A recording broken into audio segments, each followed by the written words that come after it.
आज ये दिग्विजय सिंह चले गए हैं, उन्होंने कहा है तो आरएसएस ने कराया था। मान्यवर, ये क्या बोल रहे हैं? किसके लिए बोल रहे हैं? किसको बचा रहे हैं? क्या कहना चाहते हैं? और हिंदू टेरर का सगुफा किसने छोड़ा?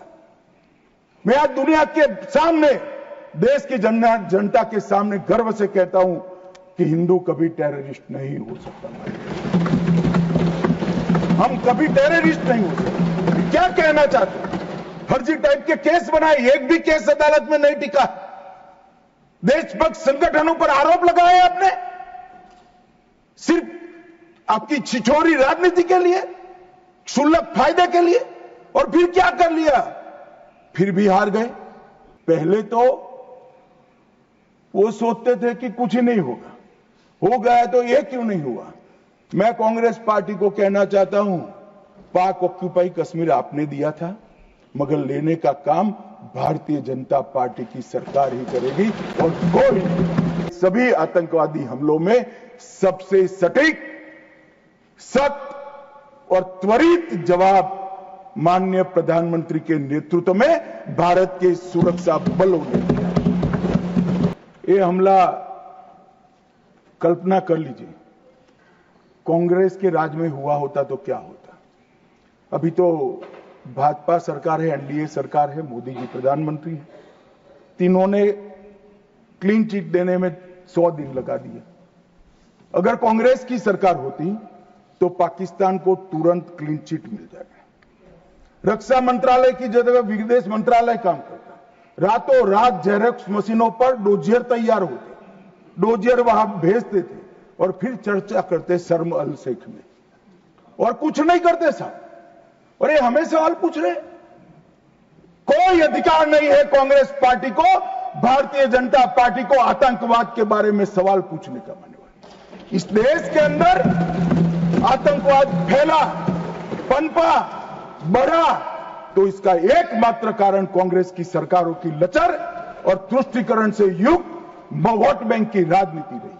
ऑपरेशन का नाम धर्म के आधार पर रखने के अलावा इनको कुछ नहीं आता है। मान्यवर, कांग्रेस पार्टी बैठी नहीं है, उनको मालूम नहीं है हर हर महादेव सिर्फ धर्म का नारा नहीं है।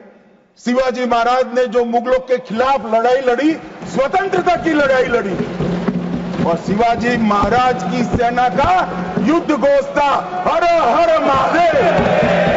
और ये प्रतीक है, ये प्रतीक है हर प्रकार के भारत पर के हमले का, भारत की संप्रभुता पर हमले का और भारत की सीमाओं पर अतिक्रमण के जवाब देने का।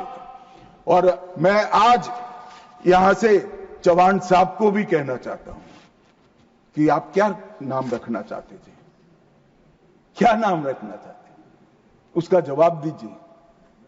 मान्यवर, ये पूरी चीजों को हिंदू मुस्लिम के दृष्टि से देखते हैं।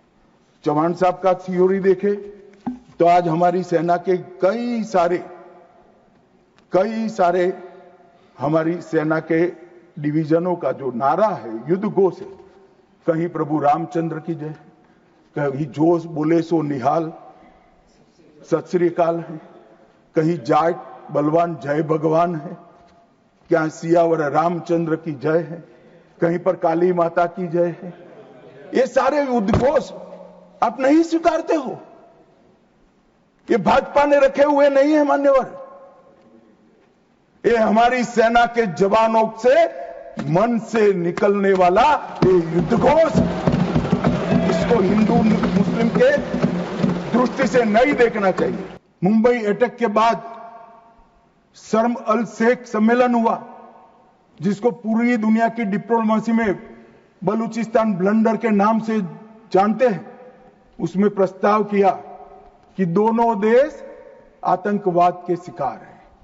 अब भला दुनिया में कोई पाकिस्तान को आतंकवाद का शिकार कह सकता है क्या? लोग हमारे मरे हैं, जवान हमारे मरे हैं, और आपने उनको, पाकिस्तान को सर्टिफिकेट दे दिया। मान्यवर, और भारत पाकिस्तान के आधिकारिक बयान में भी बलूचिस्तान का जिक्र किया। इनका आंतरिक मामला था। हमारा कोई लेन देन नहीं है बलूचिस्तान में जो घटनाएं हो रही।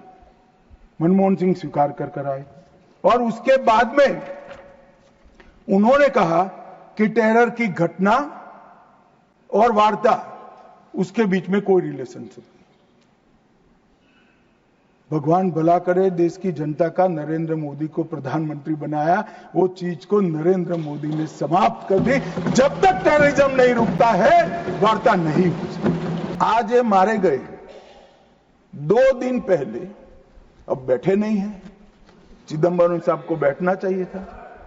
उन्होंने सवेरे मेरे इस्तीफे की मांग के साथ एक प्रश्न उठाया कि भारत सरकार ने ऑपरेशन सिंदूर करा। ऑपरेशन सिंदूर इसलिए कहा कि ये पाकिस्तानी आतंकवादी थे और पाकिस्तानी आतंकवादी थे, इसका आपके पास सबूत क्या है?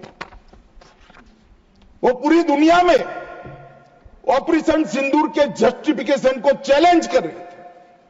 मैं आज इस सदन के माध्यम से श्री चिदंबरम को पूछना चाहता हूं, आप किसको बचाना चाहते थे?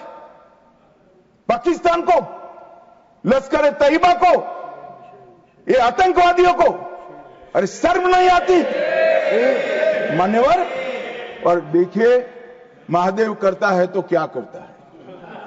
जिस दिन सवाल पूछा उसी दिन ये तीनों आतंकवादी ढेर हो गए और जवाब तो घटनाक्रम ने दिया। मगर ये कांग्रेस पार्टी की मानसिकता पूरी दुनिया के सामने चिदंबरम साहब ने उजागर कर दी।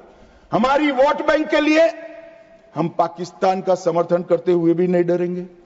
हमारी वोट बैंक के लिए लश्कर तोयबा को बचाने से भी हम नहीं डरेंगे और हमारी वोट बैंक के लिए आतंकवादियों को शेल्टर देते हुए, शाब्दिक शेल्टर देते हुए भी हम नहीं डरेंगे।